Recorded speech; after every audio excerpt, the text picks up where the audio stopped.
Satu, dua, tiga. Assalamualaikum warahmatullahi wabarakatuh. Saya Mufidatul Aziza dari GSD kelas 2023N dengan NIM terakhir 551. Saat ini saya akan melakukan wawancara bersama Ibu Dini. Ibu Dini ini wali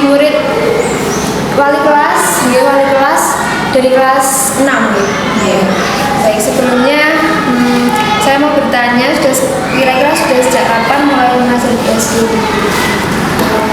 Dari lulus kuliah tahun 2016. 7 tahun ini. Kalau mulai mengajar di SD ini? Kalau di SD sini baru tahun 2019. Bagaimana pengalaman Ibu saat awal-awal mengajar? Tentunya kalau karena baru pasti ada canggungnya, Mbak. Pasti ada canggung, menyesuaikan dengan lingkungan, dengan anak-anak, ya, beradaptasi, entah dengan rekan juga pasti ada adaptasi seperti itu. Menurut Ibu, apakah mata pelajaran PKN ini sangat penting bagi siswa?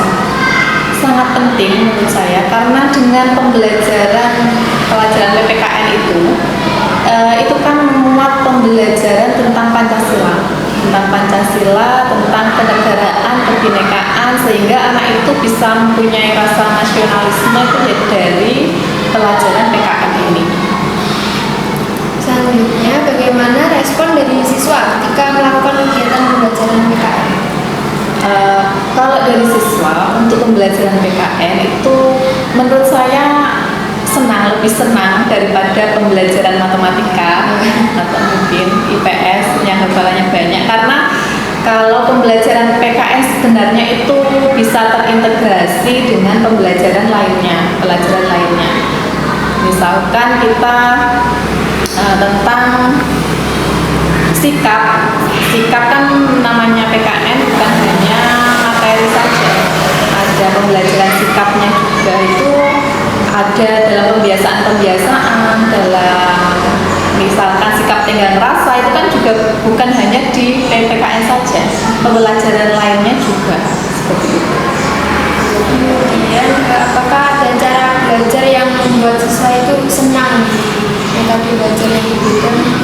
Kalau untuk agar siswa senang dengan pembelajaran kita, khususnya PKN, kita sebagai guru itu harus kreatif, harus selalu belajar juga untuk menggunakan metode ataupun model pembelajaran yang bervariasi, bukan hanya itu saja, atau mungkin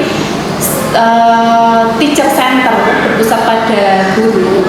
Nah, itu malah bosan anak-anaknya. Jadi kita dengan anak-anak itu pembelajarannya student center, berpusat pada anak.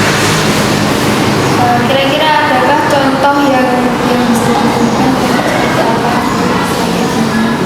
Kalau contoh dalam pembelajaran, misalkan di kelas 6 itu ada pembelajaran tentang pemilu, tentang organisasi yang ada di desa. Nah, kita kalau cuma menjelaskan, oh ini kalau di desa itu ada kepala desa, kemudian ada si sekretaris atau yang lainnya, nah seperti itu, mereka itu mungkin masih ngambak.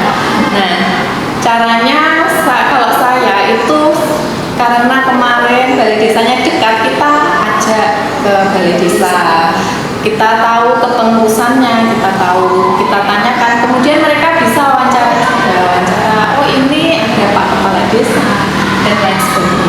Jadi bisa kontekstual secara nyata ya. Kira-kira apakah ada siswa yang mungkin kurang minat dalam pembelajaran ini? Kalau mungkin anak kurang minat, mungkin bukan kurang minat ya, cuman mungkin ada siswa yang mungkin malas belajar, seperti itu, agak malas. Tapi bagaimana gurunya itu bisa, saya sendiri bisa memotivasi siswa tersebut agar bisa aktif, ya salah satunya itu dengan metode pembelajaran yang membuat semua siswa aktif ya. Pada saat pembelajaran, apakah pernah atau hadiah untuk siswa agar semangat? Iya pasti ada. Namanya reward itu bukan hanya hadiah saja, bisa dengan pujian. Kalau di kelas ada yang namanya pohon prestasi. Nah itu nanti anak-anak bila ada waktu kuis atau tebak-tebakan, kalau bisa itu saya kasih buah. Jadi kemudian mereka akan menempelkan di pohon prestasi. Sejauh ini apakah ada kendala dalam mengajar belajar di kelas? Kalau kendala insya Allah bisa teratasi semuanya. Karena sebenarnya kalau kendala di kelas itu mungkin karena kita sendiri, kita sebagai gurunya mungkin yang kurang memvariasikan metode dan model pembelajaran. Ketika kita bisa mengubah metode kita, kemudian model pembelajaran, anak-anak itu antusias kok. Mungkin kalau kita mungkin 1 minggu ini pakai metode ini, ternyata lama-kelamaan kan anak biasanya bosan. Nah, kita ubah metode atau model yang lain. Jadi sesuai karakteristik pembelajaran dan pelajarannya, materinya apa, kita sesuaikan seperti itu. Kira-kira kendalanya itu apa saja? Kendalanya mungkin kalau dari segi sarana prasarana sebenarnya ada. Kalau di sini ya, di sekolah sini ada LCD. Nah cuma itu kan nggak semuanya mbak, nggak 6 kelas ada. Jadi kita itu repotnya itu angkat-angkat seperti itu, apalagi kelas 6 itu di pojok sana belakang, kemudian kadang berbenturan dengan guru lain. Ada yang mau menggunakan LCD, terus mungkin saya juga mau menggunakan, ternyata berbenturan, jadi nggak bisa seperti itu kalau dari saya. Kemudian bagaimana cara ibu untuk meningkatkan kerjasama pada siswa itu? Dengan kelompok, dengan pembelajaran diskusi ya berkelompok. Dalam kelas yang ibu ajar, apakah ada siswa yang membentuk kelompok-kelompok sendiri dalam artian itu circle-circle dan tidak bisa berbaur?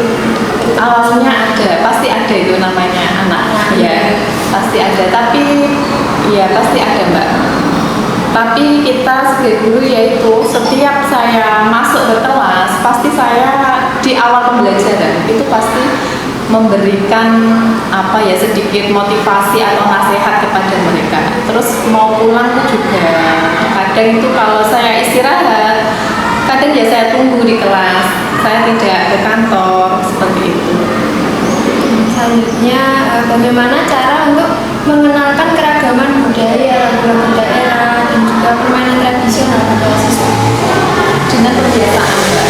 Misalkan kalau dengan lagu-lagu daerah di kelas itu, kita setiap hari itu kalau pagi mau belajar itu lagu nasional dulu. Kita kebiasaan setiap hari itu menyanyikan lagu nasional. Kemudian ketika pulang sekolah ganti lagu daerah.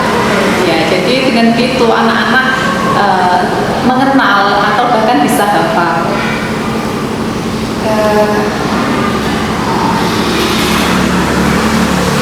Bagaimana cara ibu mengetahui bahwa siswa itu sudah paham dengan pembelajaran yang sama?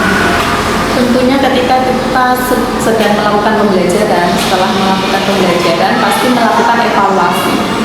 Entah itu dalam bentuk tertulis maupun tidak tertulis, wawancara atau kuis atau dengan teks bisa. Selanjutnya, bagaimana cara ibu menilai siswa? Ya, kalau untuk menilai bukan dengan kita kebiasaannya mereka ketika prosesnya, kita menilai dengan ketika proses belajarnya, kemudian hasil evaluasi juga. Kita lihat dalam proses pembelajaran mereka seperti apa, bagaimana itu sisi afektifnya ya. Kemudian kalau dari kognitifnya dengan teks itu soal evaluasi.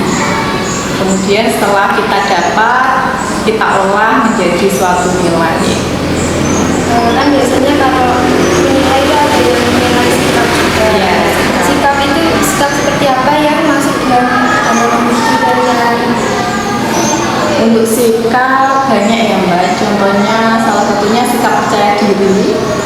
Itu kalau menurut saya sikap percaya diri itu harus ada, harus beranilah anak-anak itu tampil ke depan. Itu mungkin ada yang 1, 2, 3 seperti itu, tidak mau malu, tapi kalau di pembelajaran saya tuntut ya maunya saya mereka itu bisa aktif, bisa percaya diri, kemudian sikap peduli, kemudian sikap kalau mengacu dengan kurikulum sekarang itu profil pelajar Pancasila Mbak, itu memang menurut saya itu bagus juga, itu harus anak itu harus mempunyai profil itu. Apakah boleh diceritakan kelusan dalam menjalani profesi sebagai guru, mungkin dari segi enaknya dulu? Kalau enaknya, insya Allah enak karena kita apalagi ngajar anak-anak gitu ya. Nah itu walaupun misalnya kita marah ya, tapi nggak bisa marah di situ ya ketawa lagi kayak gitu, nggak bisa marah sama anak-anak itu. Mungkin karena ya namanya manusia, guru itu juga manusia, kadang di mereka itu ya kadang bertengkar, kadang mau belajar itu mungkin susah ya, susah disuruh diam nggak diam, masih rame aja. Cuman ya itu enaknya kita tuh mereka itu masih polos seperti itu. Jadi walaupun seperti itu membuat kita bahagia. Kak, dari sisi nggak enaknya itu Kalau tidak enaknya apa ya? Insya Allah enak. Kita itu memang harus cinta profesi ya. Kalau kita sudah cinta profesi kita, apapun kendalanya insya Allah tidak ada masalah. Mungkin kalau tidak enaknya, masalahnya mungkin dia namanya anak banyak, kadang itu maunya apa, kita itu juga harus bisa menuruti lah. Kadang dari sisi orang tuanya juga kan banyak, mungkin ada yang protes gini, nah kayak gitulah. Mungkin yang harus kita bisa menjawab konsekuensinya kita memang ya. mungkin hanya itu yang saya sampaikan. Terima kasih atas jawaban ini. Oke, terima kasih. Semoga lancar, bermanfaat. Sekian wawancara saya bersama Bu Dini. Wassalamualaikum warahmatullahi wabarakatuh. 1, 2, 3. Assalamualaikum warahmatullahi wabarakatuh. Untuk wawancara yang kedua, saya bersama dengan Bapak Nasrul. Baik, langsung saja ke pertanyaan. Kira-kira sudah sejak kapan Bapak ini mulai mengajar di SD? Secara formal ya masih di TT dan kemarin Juli baru diangkat menjadi pendidikan. Jadi resminya diangkat Dari awal sudah mengajar di SD ini atau? dari awal. Sebelumnya kalau ngajar di SD ini lulus kuliah ya, tapi sebelumnya jauh sebelum itu sudah ngajar ya. Karena kan dari SMP itu sudah di TPA ya, kemudian di pondok itu juga ada kayak kegiatan apa namanya ngajar juga seperti itu. Baik, selanjutnya itu motivasi Bapak menjadi seorang guru itu apa?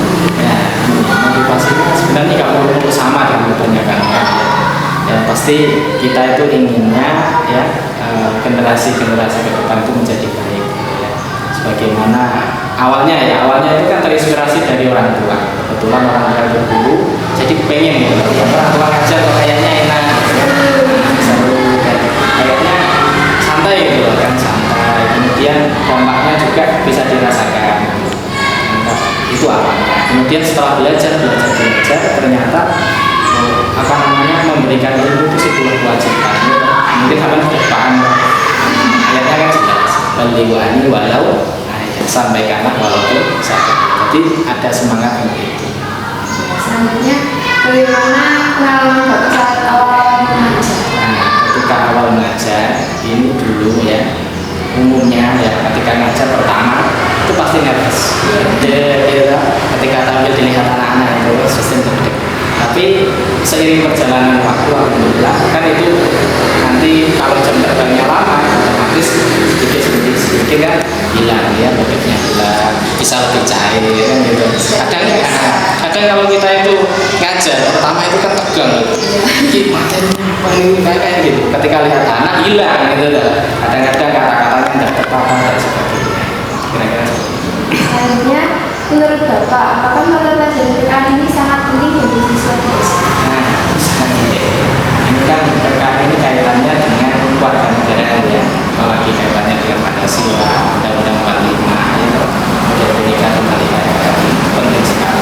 Kalau anak-anak ini dari kecil tidak diajarkan itu, ya, apalagi sekarang kan radikalisme sangat-sangat luar biasa dengan media sosial yang kita terus kalau nggak dari kecil, dari SD, itu nanti dewasanya terpapar yang namanya gerakan-gerakan yang radikal. Kalau sudah dari kecil sudah ditanamkan cinta NKRI, ya, paham Pancasila, ya, kemudian bisa menghayati dalam kehidupan sehari-hari, insya Allah anak-anak nanti ke depannya bisa menjadi teladan bagi generasi berikutnya.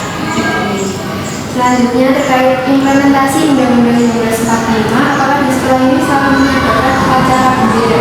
Ya. Alhamdulillah selama saya di sini kalau tidak ada acara yang lebih penting ya, misalnya di sini diadakan upacara atau mungkin nanti berbenturan dengan upacara yang lebih besar lagi, misalnya di kecamatan itu baru kita nggak upacara, tapi selain itu pasti upacara atau pas waktu kegiatan ulangan itu biasanya nggak upacara, tapi selain itu selalu diadakan kegiatan setiap Senin. Selanjutnya, pada hari kemerdekaan, apakah ada acara yang dilakukan untuk memperingati hari kemerdekaan? Mungkin dari Nah, ini ada. Kalau kegiatan Agustus alhamdulillah tiap tahun ada. Cuma isiannya itu beda-beda ya. Tergantung apa momen ya. Kadang apa yang ini kan itu biasanya guru-guru itu berkreasi. Apa yang bagus itu lihat tren.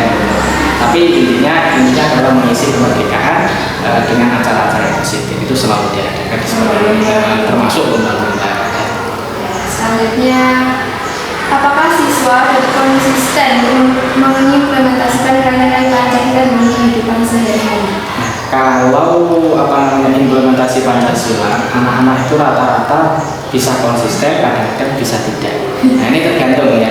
Mungkin anak-anak yang memang perilakunya itu sudah tertata dari rumah itu bisa, mungkin agak konsisten. Tapi kadang-kadang ada satu dua yang agak masih belum bisa. Tapi kalau nanti kami kan di sini memang mendidik, biasanya untuk ayo diluruskan. Kira-kira solusinya itu bagaimana? Solusinya lagi diulang-ulang ya, kebaikan-kebaikan yang baik itu diulang-ulang terus, kemudian kita tanya.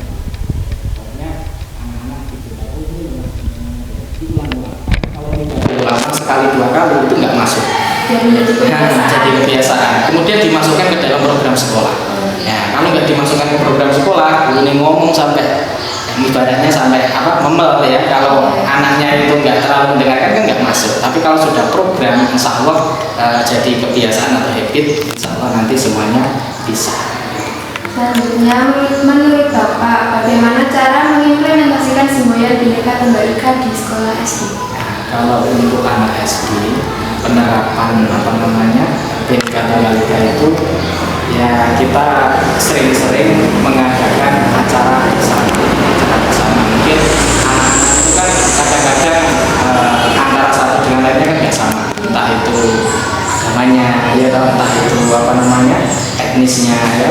Nah biar ini terjadi toleransi ya, biar nggak terlalu mencolok ada perbedaan, biasanya kita mengadakan acara-acara yang sifatnya bisa membangkitkan itu, entah itu acara kegiatan sosial ya, gotong royong, membersihkan, pokoknya intinya yang bisa membangun toleransi dengan sesama bersama.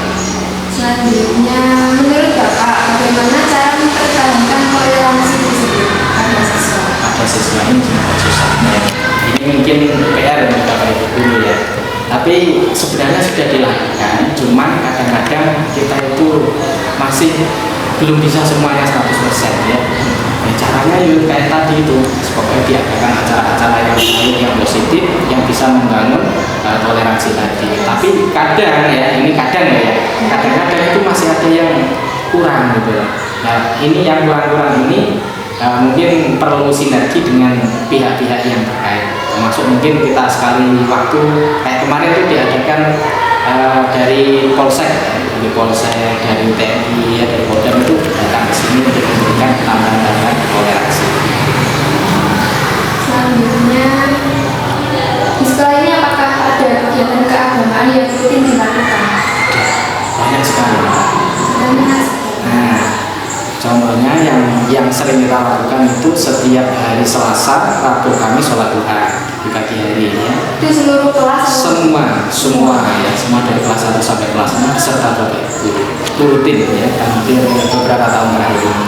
Kemudian sholat zuhur. Nah, untuk sholat zuhurnya hanya kelas tinggi 4, 5, 6 setiap hari kecuali hari Jumat. Iya. Selanjutnya, Ini kalau kita ngajar anak-anak SD itu kan cenderung masih masih polos ya, masih alami ya. Itu menyenangkan dan anak-anak itu memang sikapnya masih wajar, masih benar-benar wajar. Dan kita tapi semuanya sebenarnya ya enak sih. seru banget. Nah, seru. Mudah-mudahan sampai juga nanti bisa jadi guru yang baik untuk kamu. Kira-kira sudah ini saja saya tanyakan kepada Bapak. Terima kasih atas waktunya. Terima kasih sudah memilih kami di sekolah ini. Mudah-mudahan sama nanti sukses, ke depannya juga menjadi guru-guru hebat di masa depan. Saya doakan semuanya menjadi orang-orang sukses yang luar biasa, mencerdaskan anak bangsa. Amin. Terima kasih Pak. Sekian wawancara saya bersama Bapak Nasrul. Wassalamualaikum warahmatullahi wabarakatuh. Waalaikumsalam warahmatullahi